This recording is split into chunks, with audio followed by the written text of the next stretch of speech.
إن الحمد لله نحمده ونستعينه ونستهديه ونعوذ بالله من شرور أنفسنا وسيئات أعمالنا من يهده الله فلا مضل له ومن يضلل فلا هادي له أشهد أن لا إله إلا الله وحده وأشهد أن محمدا عبده ورسوله لا نبي ولا رسول بعده اللهم لا سهل إلا ما جعلته سهلا وأنت تجعل الحزن إذا شئت سهلا رب اشرح لي صدري ويسر لي أمري واحلل عقدة من لساني يفقهوا قولي.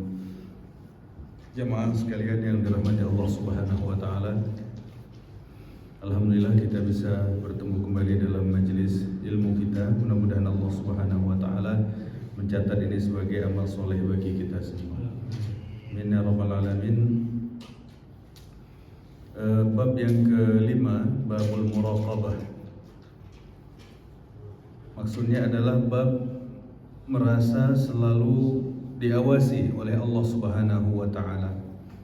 Dengan demikian manusia tidak bersikap dengan sesuka hatinya. Tidak berani melanggar aturan-aturan Allah Subhanahu wa taala karena dia merasa Allah Subhanahu wa taala selalu melihat dirinya dan dia Allah Subhanahu wa taala Maha mengetahui apa yang diperbuat oleh hamba-hambanya. Dengan demikian bab ini sebenarnya satu pembahasan yang sangat penting dan bahkan ini merupakan inti daripada iman. Inti daripada iman adalah pada saat seseorang selalu merasa diawasi oleh Allah Subhanahu wa taala. Dan ini merupakan inti daripada takwa. Ya, inti daripada takwa. Maka pada saat seseorang melaksanakan puasa, tidak ada yang melihat dia makan, tidak ada yang melihat dia minum, tapi tetap dia konsisten dengan puasa itu. Tetap dia tidak makan, tetap dia tidak minum, walaupun tidak ada yang melihat dia. Ini namanya takwa. Ini namanya muraqabah, karena dia merasa selalu dilihat oleh Allah Subhanahu wa taala sehingga dia tidak berani curi-curi masuk kamar minum segelas keluar lagi nanti masuk lagi makan sepotong keluar lagi kan gitu. Tapi karena rasa iman dalam hati, karena ada merasa muraqabah, merasa diawasi oleh Allah Subhanahu wa taala, dia tidak berani melakukan hal itu. Nah, di sini Imam Nawawi rahimahullah taala memuat di bab ini beberapa ayat, di antaranya adalah surat Asy-Syu'ara ayat 218 sama 219. A'udzubillahi minasyaitonirrajim. Bismillahirrahmanirrahim. Alladzi yaraka hina taqum. Dialah Allah yang melihat engkau ketika engkau berdiri. Wa taqallubaka fis sajidin. Dan Allah juga melihat engkau ketika sujud bersama orang-orang yang sujud. Ketika kita berdiri di tengah malam dalam keadaan melaksanakan perintah Allah, kita sujud. Ketika kita sujud, Waalaikumsalam, Allah Subhanahu wa taala Maha melihat kita, walaupun di tengah malam itu tidak ada yang melihat kita, atau dia berdiri di kegelapan malam untuk bermaksiat kepada Allah Subhanahu wa taala, maka Allah pun Maha mengetahui apa yang dia kerjakan. Dulu ada kisah, katanya ada seorang laki-laki yang mengajak pacarnya kencan malam-malam. Kebetulan malam itu malam yang cerah sekali, bintang-bintangnya kelihatan bagus. Kemudian si laki-laki itu berkata, kita berada di satu tempat yang sangat indah, tidak ada yang melihat kita. Bintang-bintang yang sangat bagus itu menghiasi malam ini dan membuat begitu indah malam kita. Kemudian dia bilang, terus yang membuat bintang-bintang itu siapa? Dia bilang, tidak ada yang melihat kita, katanya. Cuman ada bintang-bintang. Terus dia tanya, terus yang buat bintang-bintang itu siapa, katanya. Akhirnya bubar tuh, pulang balik. Yang awalnya niat duduk berdua nongkrong gitu, begitu dia bilang, indah sekali malam ini, katanya. Cuman ada bintang-bintang. Yang buat bintang siapa, katanya? Allah. Ya udah, bubar aja kita, katanya. Pulang ke rumah masing-masing.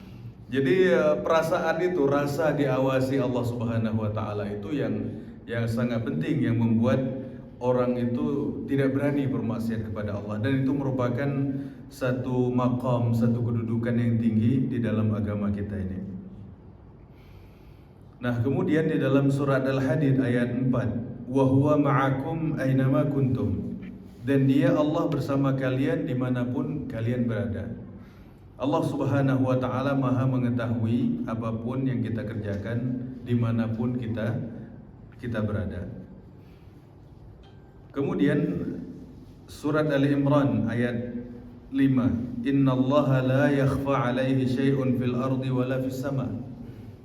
Sesungguhnya Allah Subhanahu wa ta'ala tidak ada satupun yang tersembunyi bagi dia, tidak di langit dan tidak pula di bumi. Tidak ada yang tersembunyi, tidak ada yang alpa dari Allah Subhanahu wa ta'ala. Semua terlihat jelas dan semua diketahui oleh Allah Subhanahu wa ta'ala dimanapun dan kapanpun hal itu dikerjakan. Makanya ayat-ayat seperti ini selalu mengingatkan kita, karena memang manusia ini lalai. Ya, kadang-kadang manusia ini bermaksiat kepada Allah bukan karena berani kepada Allah, tapi karena tarikan jiwanya itu sangat kuat. Tarikan nafsunya itu sangat kuat, sehingga dia tahu dalil, dia tahu ini, dia tahu itu, tapi godaan itu terlalu kuat sehingga dia kalah. Bukan dia berani kepada Allah, bukan dia berani menantang Allah, bukan. Tidak ada manusia yang berani menantang Allah Subhanahu wa ta'ala, tapi karena jiwanya yang lemah, keyakinannya kepada Allah yang lemah, dha'ful yaqin, lemah keyakinannya kepada Allah, lemah pula jiwanya, sehingga manusia itu berani untuk bermaksiat kepada Allah Subhanahu wa ta'ala. Maka pada saat kita melihat orang yang bermaksiat kepada Allah, tidak boleh kita bilang ya, orang ini nantang Allah. Kita nggak tahu hati dia, kita nggak tahu kondisi keimanan dia. Ya, karena setiap orang ini beda-beda kualitasnya, tidak dalam satu derajat, tidak dalam satu posisi. Makanya para ulama mengatakan, kalau engkau melihat orang saleh, doakan dia supaya istiqomah. Kita ngelihat orang saleh aja disuruh doain dia supaya istiqomah. Kalau kita melihat ahli maksiat, doakan dia supaya dapat hidayah. Dua-duanya memerlukan doa, dan tidak boleh seseorang mengejek orang lain karena kesalahan yang dilakukan oleh orang itu. Misalnya orang itu melakukan satu kesalahan, kita dilarang untuk mengejek, mencandain atau membuli orang itu karena khilaf yang dia lakukan. Kata ulama, bisa jadi satu hari nanti Allah akan menguji kita dengan ujian yang sama. Bisa jadi kita akan diuji dengan dosa yang sama, dan kita nggak bisa ngelak. Makanya pada saat kita melihat orang yang baik, orang yang soleh, orang yang tekun, orang yang khusyuk, ya kita doakan mudah-mudahan supaya dia istiqomah. Kalau kita melihat ahli maksiat, doakan dia supaya dapat hidayah. Gak ada cara lain, cuman itu aja. Ya. Nah, kemudian di dalam surat Al-Fajr ayat 14, di sini Allah Subhanahu wa taala berfirman, "Inna rabbaka labil mirsad." Sesungguhnya Tuhan engkau maha melihat engkau, selalu memantau dan melihat manusia. Kemudian surat Ghafir ayat 19, "Ya'lamu kha'inatal a'yun wa ma tukhfis sudur." Allah maha mengetahui mata-mata yang berkhianat, dan Allah maha mengetahui apa yang disembunyikan di dalam dada manusia. Mata yang jahat, mata yang membenci orang lain, mata yang ada unsur hasadnya, atau dia bermaksiat kepada Allah Subhanahu wa taala dengan matanya, Allah maha mengetahui. Dan apa yang disembunyikan manusia di dalam hatinya, dari kebaikan, daripada keburukan, kebencian, kedengkian, hasad, iri hati, dan lain sebagainya. Ya'lamu kha'inatal a'yun. Allah maha mengetahui mata manusia yang berkhianat, wa ma tukhfis sudur, dan apa yang disembunyikan manusia di dalam hatinya. Tidak ada yang rahasia bagi Allah Subhanahu wa taala, semua terlihat jelas. Maka jemaah sekalian dirahmati Allah, ayat-ayat ini selalu mengingatkan kita semuanya supaya kita istiqamah dalam kebaikan, dan mudah-mudahan kita jauh daripada kemaksiatan atau ujian-ujian maksiat yang lainnya. Nah, kemudian bab atau di dalam bab ini dimuat satu hadis yang sangat masyhur, ya, hadis daripada Umar bin Khattab radhiyallahu anhu. Hadis ini dikenal dengan hadis Jibril. Ya, Pak ya. Kenapa disebut hadis Jibril? Karena Jibril datang menyerupai manusia. Jibril kadang-kadang datang dalam wujud aslinya.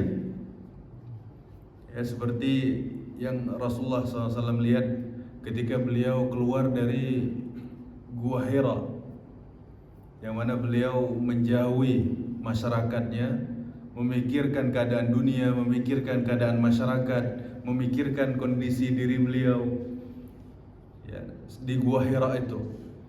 Yang mana Gua Hira itu mulut kalau dari bukit itu dilihat ke bawah itu pemandangannya Ka'bah. Sehingga itu tempat berkumpulnya orang-orang Arab di zaman itu dengan berhala-berhala mereka masing-masing.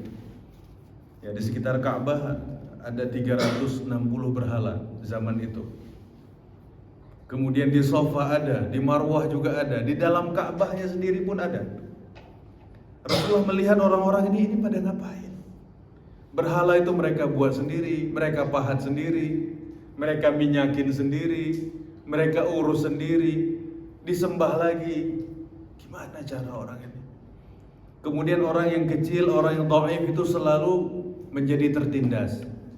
Hak-hak mereka tidak diberikan. Anak yatim tidak diberikan warisan, wanita tidak mendapatkan warisan. Ini zalim semacam apa? Dan wanita di zaman itu bisa diwariskan. Artinya seorang meninggal diwariskan kepada yang lain seperti barang. Kalau dia haid tidak boleh tinggal satu rumah dengan suaminya, suruh tinggal di luar. Ya, suruh duduk di gazebo depan rumah, duduk sana. Nanti kalau haidnya selesai, masuk lagi. Kalau suaminya meninggal juga begitu. Kalau suaminya meninggal dalam masa iddah itu, nanti kalau ada seseorang yang senang mau ngelamar, dia apain? Cari kotoran onta yang kering, lalu dilempar ke wanita itu. Tandanya kalau laki-laki ini minat dengan itu. Kok nggak nyari kembang gitu loh, Pak? Nyarinya apa? Onta yang kering. Ya Allah. Cara-cara jahiliyah luar biasa zaman itu. Rasulullah melihat pemandangan seperti itu, hidup di masyarakat semua gelisah, risau. Akhirnya beliau menyendiri di Gua Hira itu, memikirkan. Dan kemudian di situ beliau menerima wahyu yang pertama, yang surat Al-Alaq 1-5 Iqra itu. Nah, setelah keluar dari gua itu, beliau dalam keadaan takut, dalam keadaan menggigil, ketakutan. Bukan kedinginan, tapi ketakutan. Tiba-tiba ada suara, "Ya Muhammad, ya Rasulullah." Tuh orang yang nggak ada orangnya, tapi dengar suaranya. Tuh, mungkin kita udah lari duluan gitu. Ada suara, nggak ada orangnya. Nah, begitu beliau melihat ke atas, ternyata beliau melihat malaikat Jibril dalam rupa yang asli, yang sebenarnya. Kata Nabi, malaikat Jibril memiliki 300 sayap. Dan saking besarnya ciptaan Allah itu menutupi ufuk-ufuk. Pandangan mata itu ketutup dengan sayap-sayap malaikat Jibril itu. Saking besarnya ciptaan Allah itu. Nah, Rasulullah pernah melihat Jibril dalam wujud aslinya, tapi juga kadang-kadang Jibril ini menemui Rasulullah dalam wujud manusia. Seperti yang ada dalam hadis ini.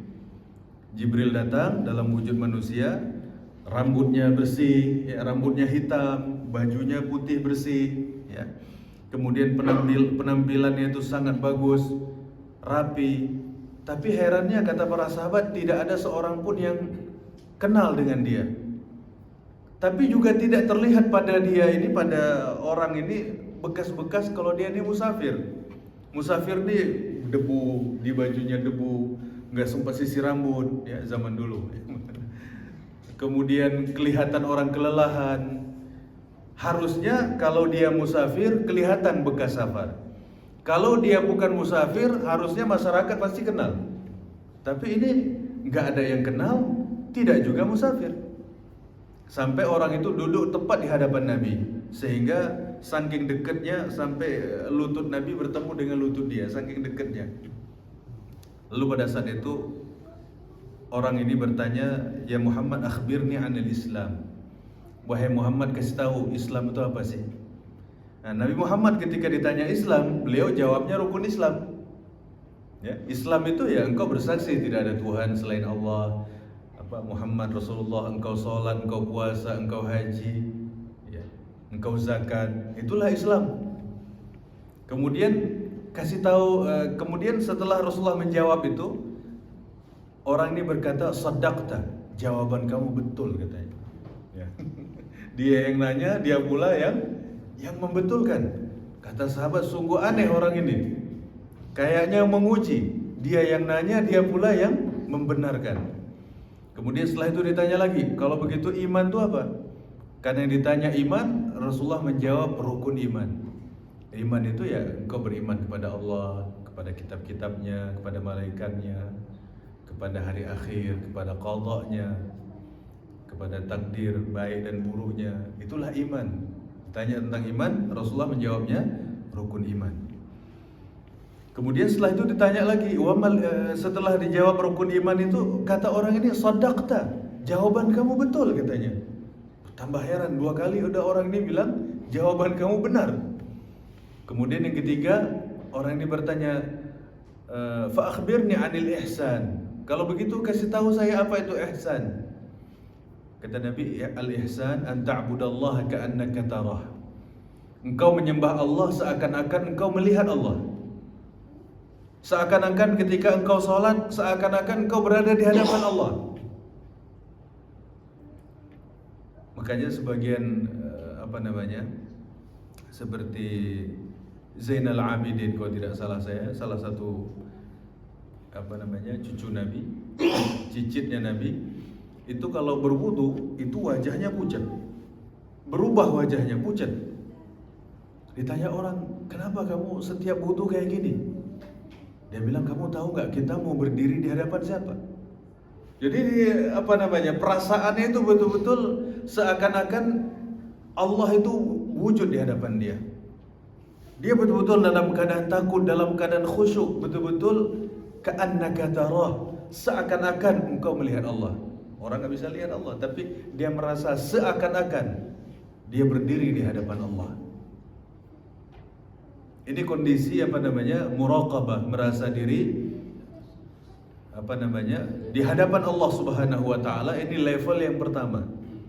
Kemudian kata Nabi, "Fa illam takun tarah," kalau engkau enggak sanggup membuat suasana seperti itu, seakan-akan engkau berdiri di hadapan Allah, "Fa innallaha yarak," engkau yakin saja kalau Allah selalu melihat engkau.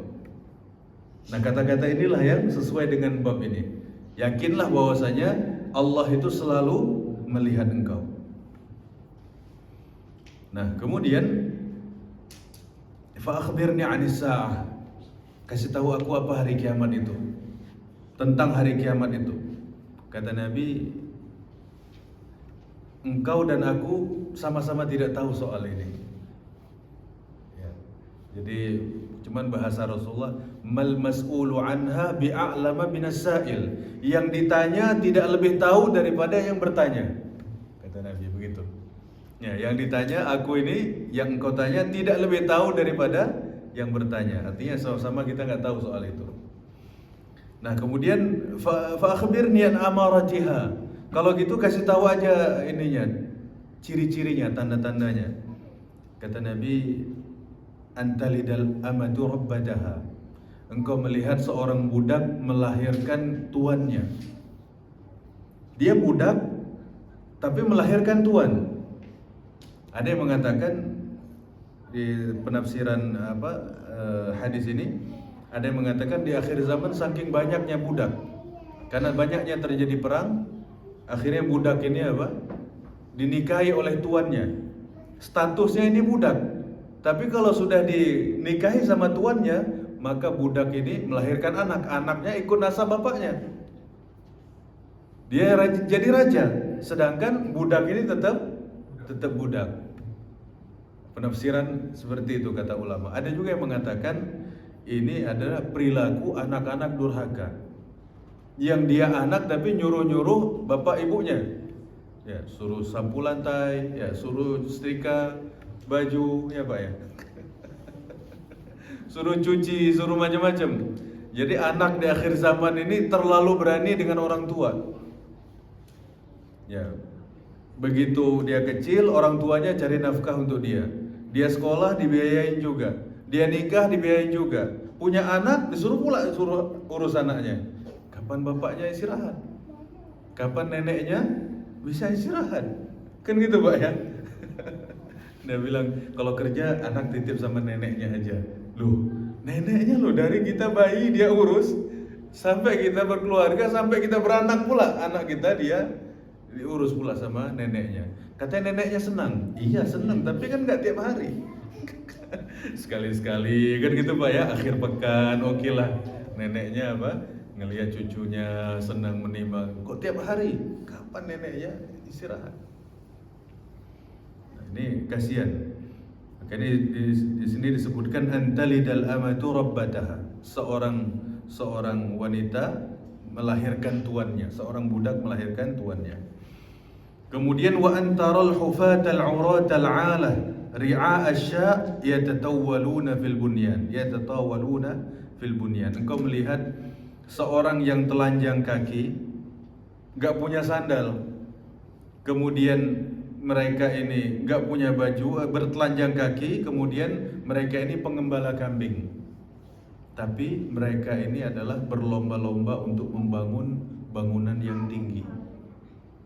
Gak punya apa-apa, tapi kalau kita lihat rumahnya luar biasa. Ya kalau zaman ini banyak nih lah kita lihat. Ya kita lihat di pinggir jalan ngemis, tapi gitu kita ikutin rumahnya, waduh, megah rumahnya. Kendaraannya juga terparkir mewah-mewah ya.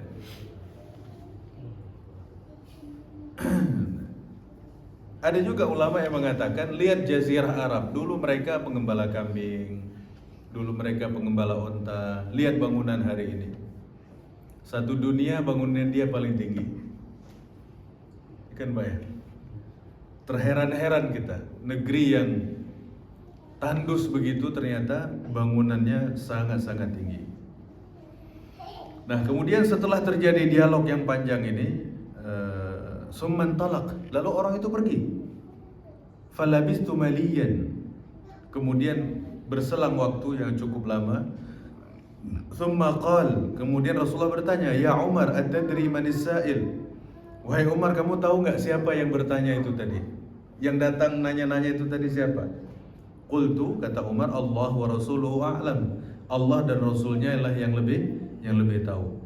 Lalu kata Rasulullah, fa innahu Jibril. Yang tadi datang itu Jibril. Atakum yu'allimukum amra dinikum. Dia datang kepada kalian untuk mengajari urusan agama kalian kepada kalian. Jadi Jibril ini kadang datang kepada Rasulullah dalam wujud asli, kadang juga datang kepada Rasulullah dalam wujud manusia. Dan sering juga datang kepada Rasulullah dalam wujud sahabat. Jadi Rasulullah Jibril ini menyerupai sahabat Nabi, salah satu sahabat Nabi. Yang paling sering diserupai adalah seorang sahabat namanya Dihyah Al-Kalbi. Nama sahabat, nama orang Dihyah namanya. Sahabat ini terkenal ganteng, cakep, baunya wangi, senang orang-orang kalau bergaul dengan dia. Nah, Dihyah ini Dihyah sering Jibril itu menyerupai beliau, kemudian berbicara dengan Rasulullah dan para sahabatnya. Kadang-kadang para sahabat itu nggak tahu kalau itu Jibril, dikiranya Dihyah. Rasulullah bicara gitu, kata Rasulullah itu tadi Jibril katanya.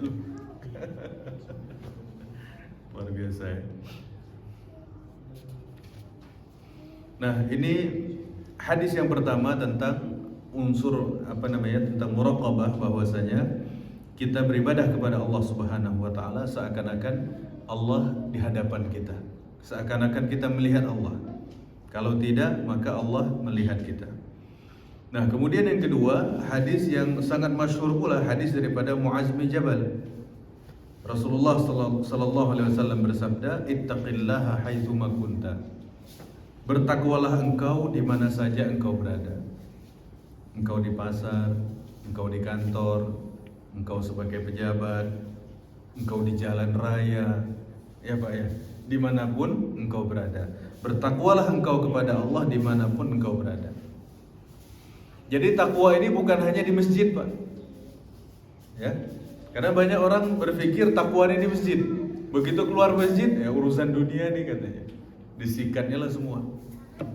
Entah hak orang, entah janji-janji. Ya, apalagi misalnya kalau kampanye, macam-macam janjinya. Ya. Dia bilang ini urusan dunia, politik. Enggak. Tetap harus ada unsur takwanya di situ. Karena pesan Rasulullah bukan bertakwalah engkau ketika berada di masjid atau di musholla, enggak. Kata Rasulullah, haitsu ma kunta, dimanapun engkau berada. Di dalam rumah, di luar rumah, di tempat kerja, di luar tempat kerja, dimanapun. Wa atbi sayyatal hasanata tamhuha. Kalau engkau melakukan keburukan, kata Rasulullah, maka lakukanlah kebaikan, maka kebaikan ini akan menutupi keburukan. Jadi kalau kita ada khilaf, ada salah, ya, kata Nabi, lakukanlah kebaikan. Maka kebaikan ini akan menutupi khilaf dan salah kita itu. Terus enak dong kalau gitu? Ya nggak enak. Ya Pak ya. Soalnya kebaikan kita habis untuk nutupin kesalahan-kesalahan itu aja. Habis buat operasional istilahnya.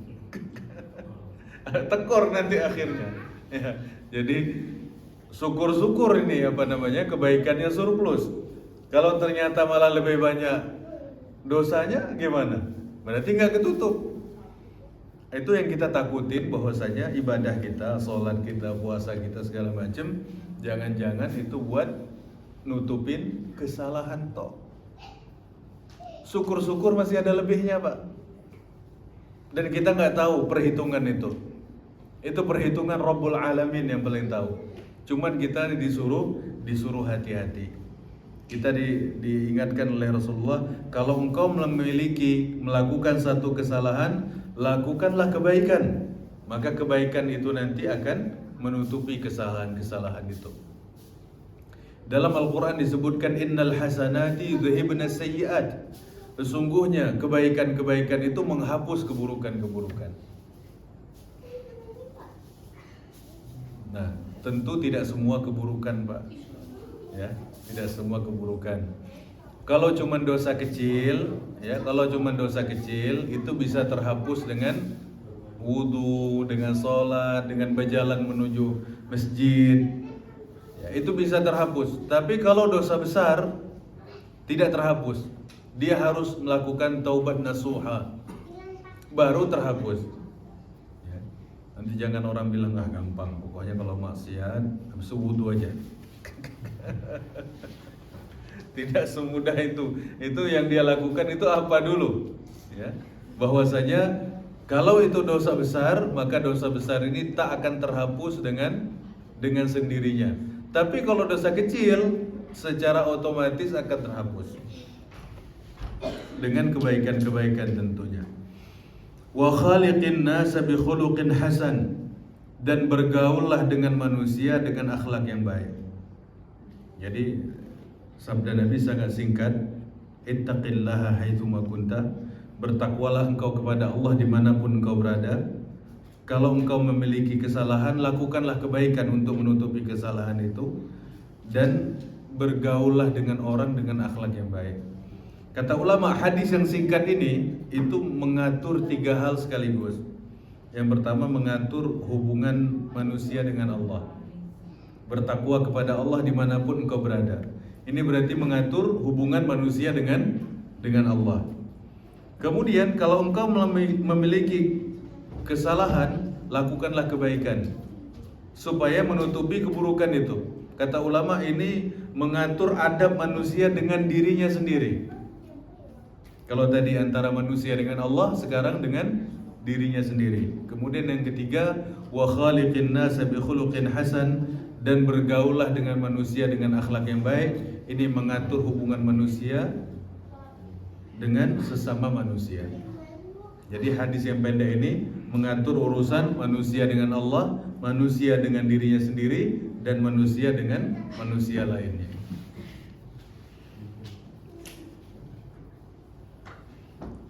Nah, kemudian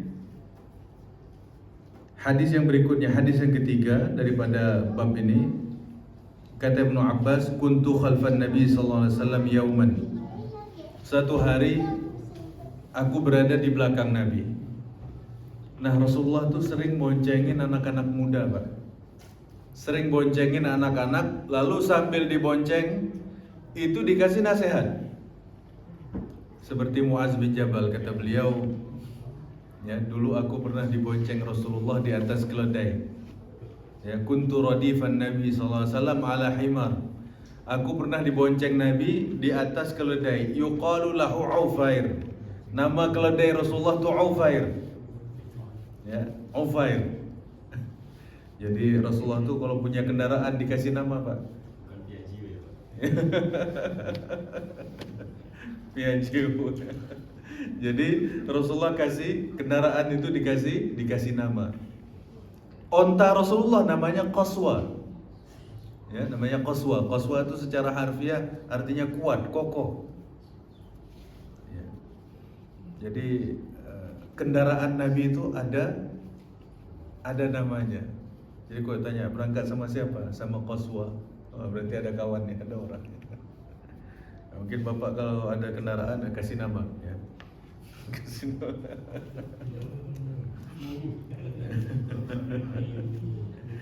Jadi biar apa namanya? Biar merasa kalau ini kawan berarti dirawat, dikasih hak-haknya. Kalau haknya mandi kasih mandi, ya. Haknya diganti ban, ganti ban.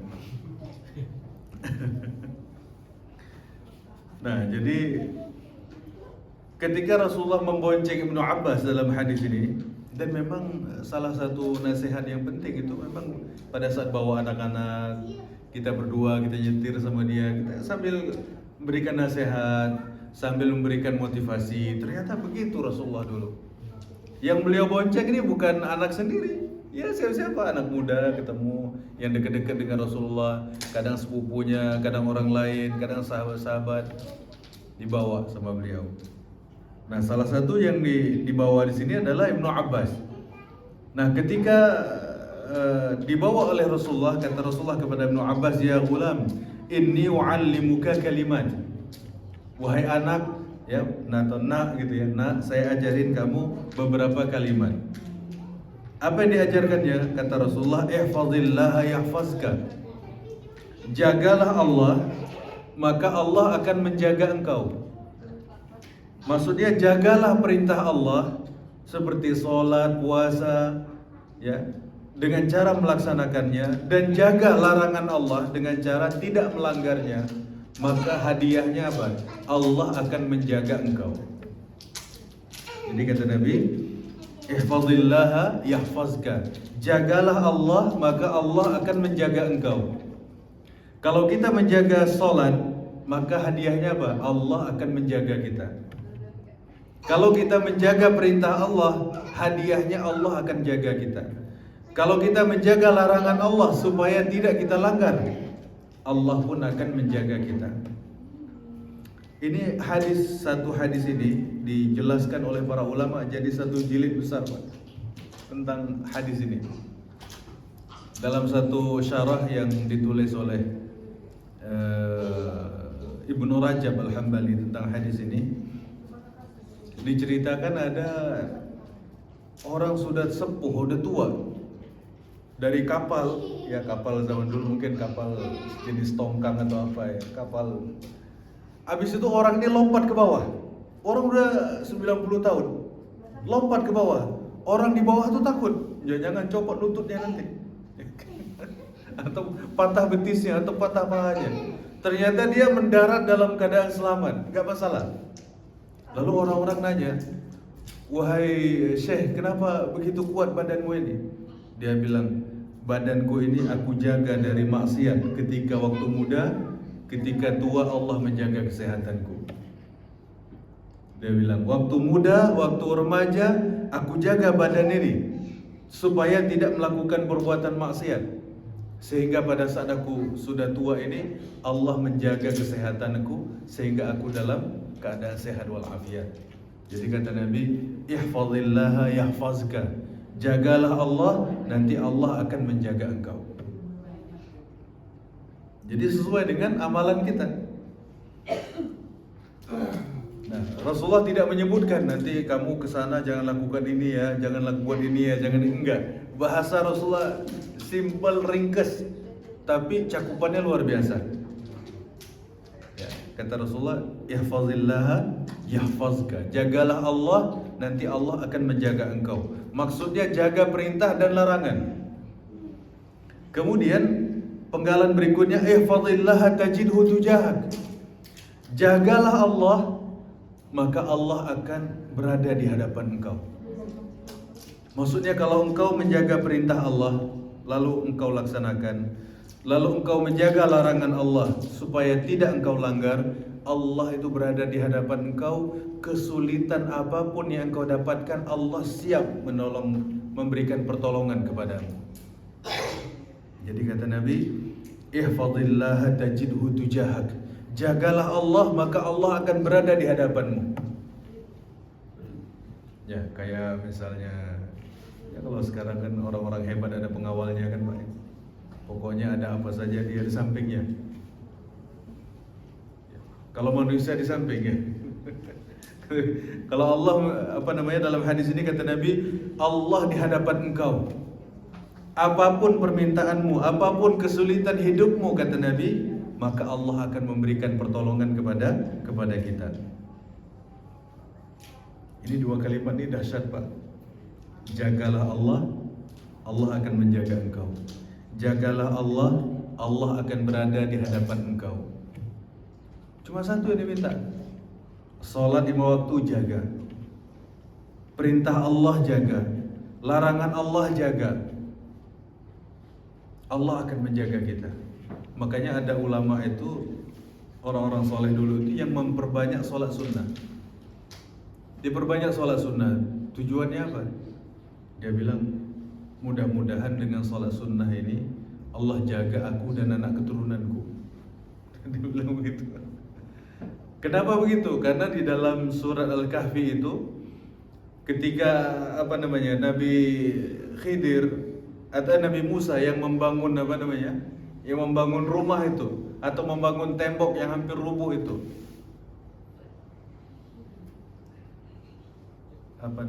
ketika ditanya kenapa engkau membangun ini, dia bilang orang tua anak ini orang soleh. Di bawah rumah ini ada harta yang disimpan oleh orang tuanya untuk kepentingan anaknya ini. Ternyata kesolehan itu juga menjaga anak keturunan. Makanya orang itu tadi mengatakan, aku memperbanyak sholat sunnah supaya anak keturunanku dijaga Allah. Jadi bukan hanya untuk kita, tapi juga untuk anak keturunan kita. Ihfazillaha tajidhu tujahak. Kemudian penggalan berikutnya, idza sa'alta fas'alillah. Kalau engkau meminta, mintalah kepada Allah. Ya. Sederhana tapi luar biasa. Kalau engkau minta, mintalah kepada Allah. Kalau kita minta kepada Allah, derajat kita naik. Tapi kalau kita minta kepada makhluk, derajat kita turun. Semakin banyak kita minta kepada manusia, semakin rendah kita dipandang manusia. Tapi semakin banyak kita minta kepada Allah, semakin tinggi derajat kita di hadapan Allah Subhanahu wa taala. Kata ulama, anak keturunan Adam, kalau kita ketok rumahnya diminta, dia tutup pintunya. Tapi kalau kita datang kepada Allah, kita ketuk pintu langit dengan doa, Allah membuka pintunya untuk kita. Dan semakin banyak kita meminta, semakin mulia derajat kita. Semakin manusia tidak berdoa kepada Allah, semakin Allah murka sama dia. Man lam yas'alillah yaghdab alaih. Siapa yang tidak minta kepada Allah, Allah marah sama dia, Allah murka sama dia. Jadi kalau orang bilang saya udah ada semua Pak, buat apa lagi? Minta apa lagi? Nah, justru dia nggak minta ini dimurkai Allah. Ini orang sombong.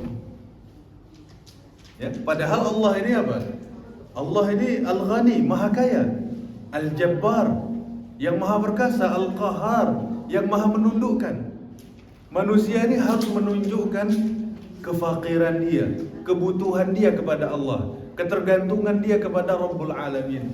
Harus dia perlihatkan itu, karena kita hambanya. Maka semakin banyak kita memohon kepada Allah, meminta kepada Allah, Allah semakin mencintai hambanya. Semakin jarang manusia meminta kepada Allah, Allah semakin murka sama dia. Ya, kalau kita datang kepada Allah, walaupun sudah punya segala macam, Pak, tetap disuruh berdoa, tetap suruh minta.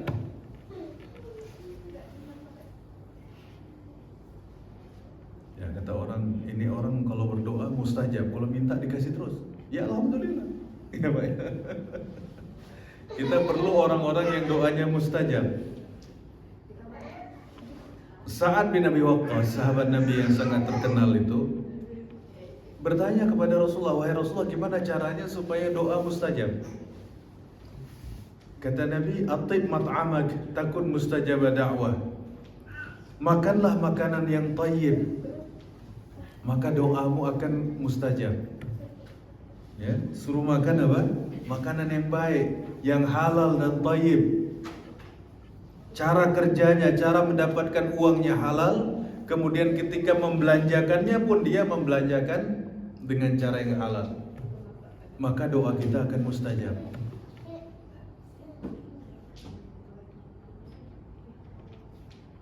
Dulu di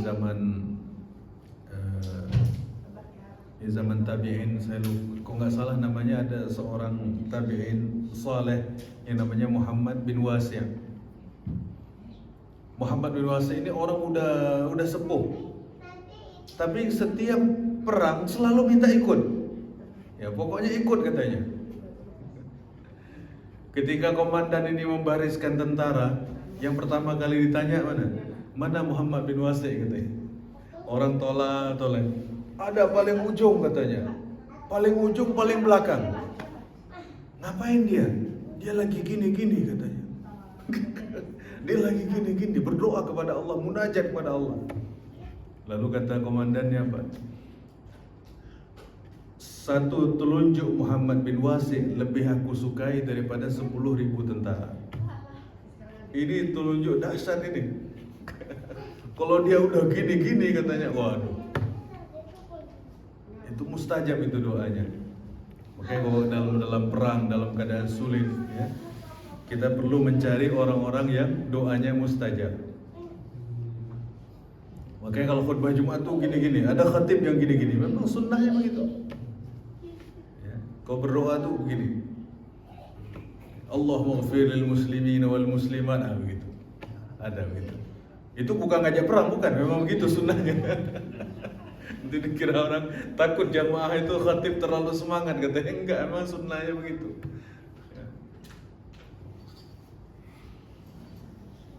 Nah, kemudian kalau mintalah kepada Allah.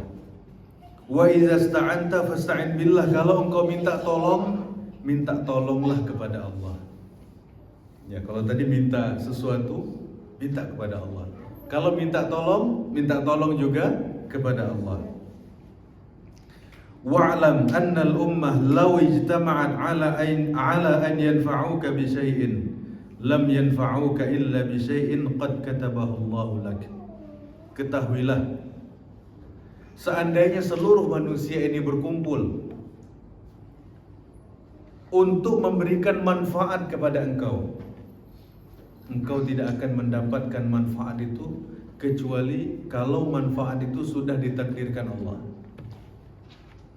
Seandainya seluruh manusia berkumpul, seluruh dokter berkumpul untuk memberikan manfaat kepada seorang pasien, nggak akan bisa melakukan apapun kecuali manfaat itu sudah ditakdirkan Allah. Memang obat yang dikasih dokter ini bermanfaat, ditakdirkan Allah bermanfaat. Tapi kalau tidak, nggak ada gunanya. Wa in ijtama'u ala an yadurruka bi syai'in, seandainya kalau seluruh manusia berkumpul untuk membahayakan engkau, untuk mendatangkan madarat kepada engkau, lam yadurruka illa bi syai'in qad katabahu Allahu 'alaik, seluruh bahaya itu tidak akan nyampai kepada engkau kalau tidak ditakdirkan Allah itu menimpa dirimu. Ya, jadi kita orang hidup nggak ada takutnya, Pak. Ya, nggak ada takutnya. Seluruh ikhtiar kita, seluruh upaya manusia untuk memberikan manfaat, kalau tidak ditakdirkan Allah nggak nyampe manfaat itu. Dan begitu juga sebaliknya. Kalau seandainya seluruh manusia berencana berbuat jahat kepada kita, tapi kejahatan itu tidak ditakdirkan Allah menimpa manusia itu, maka itu tidak akan terjadi pula. Rufi'atil aqlam, pena sudah diangkat, wa jaffatis suhuf, dan kertas sudah kering. Artinya nggak bisa digosok lagi, Pak. Ini takdir udah tercatat, tintanya udah kering, penanya udah diangkat, nggak bisa dicoret-coret lagi, nggak bisa. Jadi bahasa Rasulullah apa namanya? Penanya udah diangkat, kertasnya udah kering, nggak bisa dirubah-rubah lagi. Nah, ini nasihat yang disampaikan oleh Rasulullah kepada Ibnu Abbas ini satu nasihat yang luar biasa. Membuat kita ini semakin semangat, hidup ini semakin semangat. Bahwasanya kita meyakini tidak ada orang yang mampu menyakiti kita. Tidak ada orang yang mampu mencelakakan kita. Kecuali kalau hal itu ditakdirkan Allah menimpa diri kita. Apalah, mau santet, mau apa, nggak pengaruh, Pak. Kalau tidak ditakdirkan Allah. Kemudian hadis yang serupa ini ada di dalam riwayat yang lain. Hampir mirip. Ihfazillaha tajidhu amamak. Jagalah Allah, Allah akan berada di hadapanmu. Ta'arraf ila Allah fi ar-rakha ya'rifka fi syiddah. Berkenalanlah engkau dengan Allah pada saat engkau lagi mudah, supaya Allah mengenali engkau pada saat engkau susah.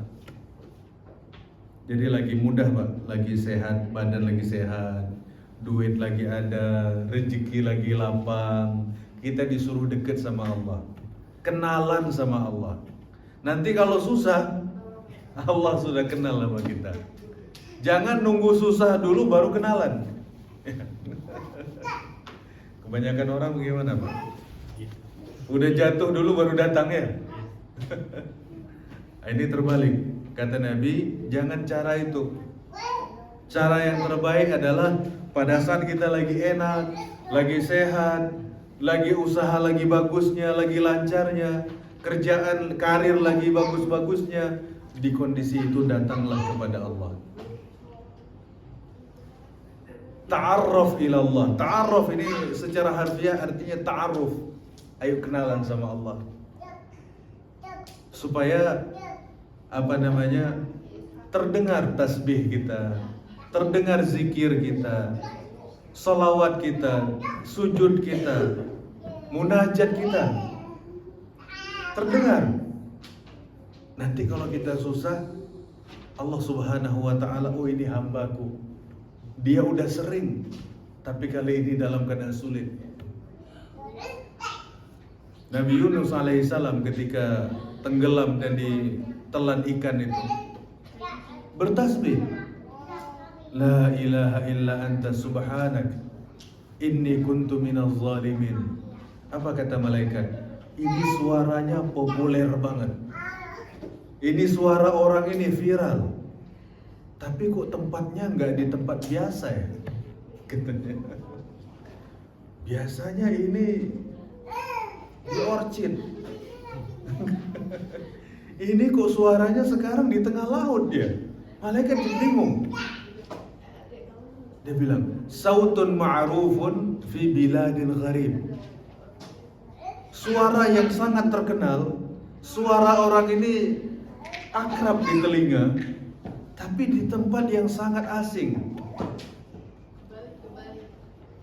Dalam keadaan dalam keadaan tidak ada masalah, dalam keadaan longgar, orang memperbanyak zikir, tasbih, memperbanyak menyebut nama Allah Subhanahu wa taala. Pada saat dia susah, pada saat dia sulit, suaranya sudah terkenal. Ya.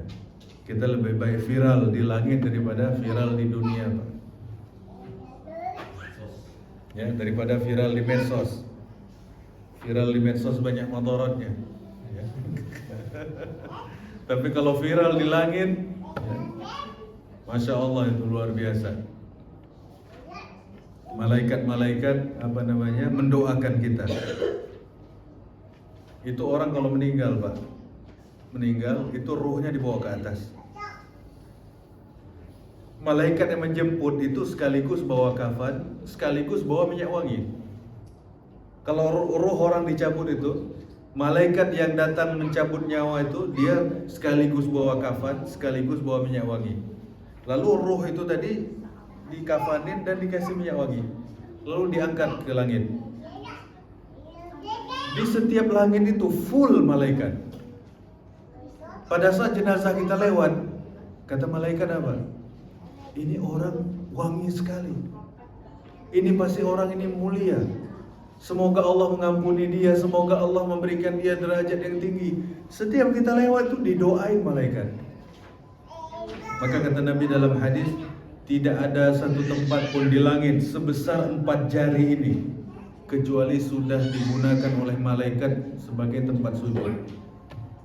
Tidak ada space kosong di langit, Pak, walaupun sebesar 4 jari ini.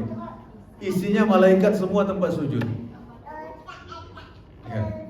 Jadi kalau kita viral di langit, itu penghuni langitnya lebih padat daripada penghuni medsos, ya. Jadi mudah-mudahan suara kita, munajat kita, tasbih kita, istighfar kita viral di langit, insyaallah. Udah azan ya, sedikit lagi.